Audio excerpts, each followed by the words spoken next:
Kasi po, binibigla ito. So, 5,000, 1,000, 2,000. Pag masakit po ito na, ito po yung therapy, 5,000, 5,000, 5,000. Then, huwag niyo po hawakan.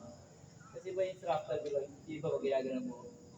Ito lang po siya. Then, pag ibabalik niyo po, wala pong mami. Okay po. Kasi pag na-stretch siya, biglang namaga sa loob, magkakaroon ng frozen, ano na siya, parang shoulder, tsaka yung, mas-stretch yung mga nerves natin.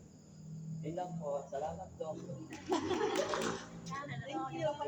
Pag masakit naman po yung balakang nyo, ito po yung stretch. Ayan po yung therapy. Yan. Pwede po kayo mahawak sa pader. Sa bahay nyo na po, wag po dito. Sa pag dito naman, masakit. Ito lang po. Yan. Pag dito po yung... masakit. Pag ano yung masakit? Bulsa. Pag bulsa. Bulsa. Pag bulsa po yung masakit. Work hard.